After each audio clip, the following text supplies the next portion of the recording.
Let's get this started. Share it.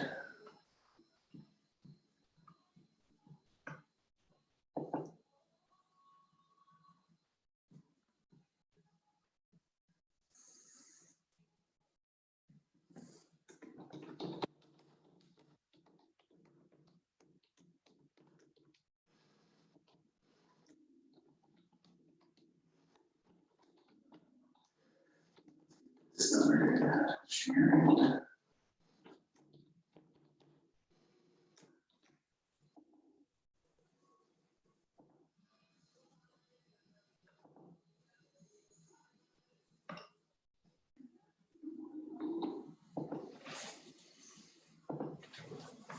All right, guys, we're going to get it started. So today is Tech Tuesday. We're trying to come at, our timing is going to be a little bit better, and we're going to get here on time, hopefully coming here soon.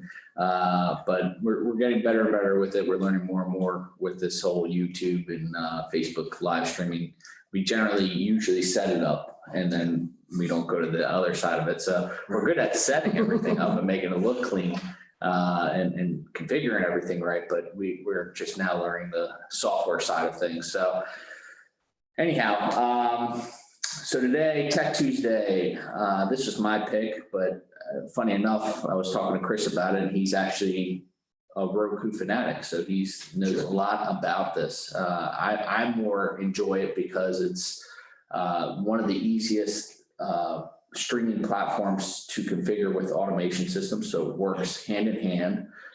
It has drivers that make it easy to use if you're going to do a Control 4, Total Control, Crestron, whatever, Logitech, whatever system that it integrates, very seamless. It's also the best way to use streaming platforms because most people actually use internal like Samsung, Vizio, whatever. And what they don't realize is basically when you buy a piece of component, you kind of want to buy it for that solution. So like if you buy a TV, I get that it comes with smart features or 3D options, but I think what people don't realize is when you start adding so many different options, is it kind of takes away from it. So the manufacturers, TV manufacturers, what they're going to do is concentrate on the image of the TV, but then they're going to offer the gingerbread items that make it actually, a selling feature, but they're not going to concentrate on that as much. Right. Which is why you see over time that, most manufacturers, Samsung especially, they didn't, I think it was 2017 and up, they didn't offer Disney Plus, right? So that, with this platform, Roku is pretty much an open API, right? It's very open. There are currently, I think, almost 5,000 different Roku channels, they call them, which are all different streaming services available. So obviously the big ones, Netflix, Hulu, Disney Plus, and those things. But you also have, weather apps, you have little games you can play. And one example is there's an entire app for a program called Ask This Old House, which has been a lot of fun for me during the quarantine here. You can pretty much just browse through different categories and watch a how-to video on anything you want. So there's just a million different things that you can watch on there. So you're gonna be Bob Vila or something? I don't know if I could be the great Bob Vila, but I can aspire. So you're causing some damage in your house, what you're saying? That's right. That's right. If you follow my Facebook page, you'll see some scary pictures of me holding a drill and things like that. So, well, don't say you're scared to hold a drill because we go in customers' houses holding drills. So don't scare the face I'm making. I gotcha. Anyway, so yeah, Roku, you mentioned automation platforms, which is actually probably the primary reason I would choose a Roku over another device. It allows us to do, it's very easy for us to integrate, which means we can do cool things with it for you. So for example, the biggest thing when we're doing automation for an entertainment system is reducing the number of button presses to get to your final destination. And Roku does that as well as anybody else. They allow us to actually create a Netflix button on your remote. So you can press one button, it turns everything on and goes all the way into the Roku and opens up your Netflix for you. And that is really at the simplest form, the core of what we do is to simplify everything for you. Absolutely. And the great thing about Roku, they have multiple different options. They have, this is their best one they have to offer. The Roku Ultra has the best processing speed, has 4K. It's all around the best. If you're going to go with it, they range from price depending on if they're on sale or not, but it's usually around $99 for this device. Yep. They also have, steps down from there that you get a Roku stick if you have a solution where you just want to put it in the kitchen TV or something like that. Right. But we generally recommend this one for your main viewing areas like living rooms, media rooms. If it's a master bedroom, I actually recommend that too. Usually the stick, because the processing speed drops down and we pretty much come to the same level as back to what we were saying earlier, Right. the processing speed of a TV. And that's the biggest problem with TV manufacturers is if you ever notice when you click on, Netflix or Amazon or anything like that, it's, it's slow to start, or you may get buffers or you might, that they're not concentrating on that. Their biggest thing is concentrating on the actual image of the TV. And that's what you're buying it for. You're not buying it for everything else, which a lot of people do. But with the Roku, not only does it, have a fast processor in it, but it also, I think, is actually offers the most apps. So they work with most third-party apps than even Apple does. I mean, Apple does a great job too, Yeah. but with Roku, there's apps that Apple doesn't have that Roku does have. And I've run into it numerous amount of times where we've sold an Apple, TV, and Apple doesn't support that app. So we've had to go with this. In the box, you pretty much get, the Roku device. You have the RF IR remote, so you don't have to point at the actual device. That's another nice feature.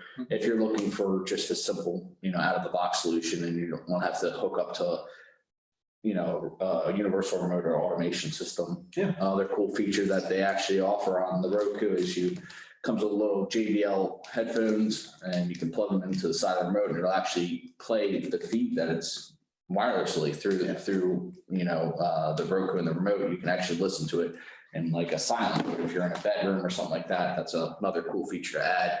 Yeah. But yeah, I mean, overall, we love this. I mean, we always add it in every rack that we do, or we have them. They're so slim and slick and light that you can mount them right behind the TV. It's easy to install. It's something that every house should have. They also have USB adapters on the side, so you can do media as well. So you can do photos. If you have your own media files like music or movies that you have, saved on your hard drive, you could actually put it into the external USB drive. Yep. It also has a micro SD slot on the back as well, which I tried to, let's see, I don't know if this is going to work the way I want it to. Let's get a little close up of the micro USB. Not going to work. Come on, focus. Focus. All right, not going to focus. All right. It's focusing on our beauty. That's why I just can't get that. So yeah, I mean, we just wanted to do a quick little Tech Tuesday offering of Roku. We didn't want to speak too much. I mean, did we talk about the background of Roku, like how it kind of started? No, yeah, it's kind of an interesting history. So Roku, I guess a lot of people don't realize Roku was originally going to be a Netflix branded streaming device. So the Netflix as a company, right around, I think it was 2007, 2008, they were jumping from the mailing DVDs format. You guys remember that? Good old days. Yep, they were transitioning from mailing DVDs to streaming. And the original idea was to have a Netflix streaming box, just something that was dedicated to it. They decided that if they wanted other brands to pick up their service, if they wanted Netflix built into TVs and Blu-ray players and other things too, they couldn't exactly be out there making their own competing device. So they went to a gentleman by the name of Anthony Wood, who was working with a previous company called Replay TV. It's a DVR company, kind of like TiVo. So he was very good at streaming or at storage and that kind of technology. So they hired him and had him create the Roku brand. And that has grown into really its own complete separate company today that does all the things that we just described and is one of the most popular devices out there for home entertainment. So here we are. That's a cool little story. And, couldn't have knocked out of the park more than anything else with this. I mean, this platform is awesome to go with. So there's not much to speak about this. I mean, we just kind of wanted something quick to talk about, and it was my pick this week, so obviously I wanted something easy. But we have lots of solutions. So hopefully next week we'll have one of our inner office people pick a solution that they like in their everyday house. And I mean, this is something that I think every one of our employees actually has in their house. I know I have it. Every one of my family has it. I think every employee here has it. Yeah, I mean, it's the way to go. And especially when you consider the price point too, compared to Apple, for their top of the line unit versus this unit, it's about $200 cheaper, I believe, right? So the Apple TV, the 64 gig is $200 right now. So, okay, so $100 cheaper. And you get a lot, in my honest opinion, other than I think that the biggest thing with Apple TV that a lot of people like is be able to screen mirror quick. But they have the ability to do this with this too as well. So there's actually an Apple TV app for Roku that right. allows you to interact with your Apple devices, allows you to get to your Apple TV Plus subscription, things like that. Well, that's right. They did sign up with Apple TV. Apple TV pretty much, I think, knew that you can't fight them. We got to join them. So Apple TV, they did it a little bit late. So Apple TV, you'll notice if you get a new Samsung TV, there's an option for an Apple TV Plus app there too. So open platform is the way to go with this type of thing. Apple TV, obviously, if everything in your house is Apple and you've bought into the ecosystem, you're using Apple HomeKit, for example, for automation, then you would use an Apple TV because that's going to be the hub of that. But for most situations, for open-ended situations, we do Roku. Awesome. So that's pretty much it with this. There's not much else to really talk about. If you want to know some specs on it, it has the HDMI, HDCP 2.2 HDMI port, which is the latest and greatest. You could hardwire into it too as well for Ethernet. So this way you have the fastest streaming possible.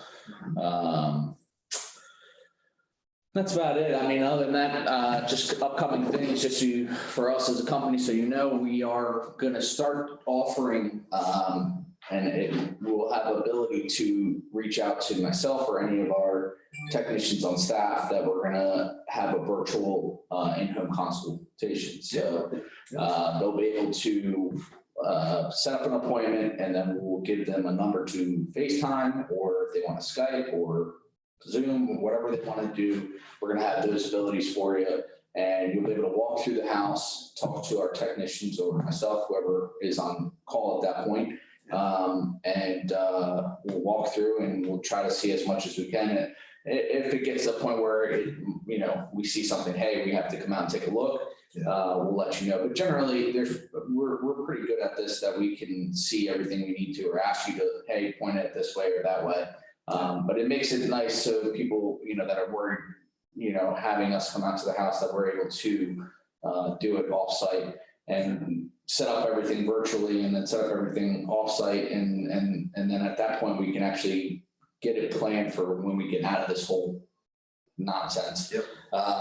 So I know a lot of people that are home now are now realizing, man, my internet is awful, or my Wi-Fi is awful, or man, this TV, it'd be great to have a little bit bigger TV or a better sound system. You're now realizing all the things that, because you're always out and about, that you go home usually, and most times it's go home, go to sleep. You know what I mean?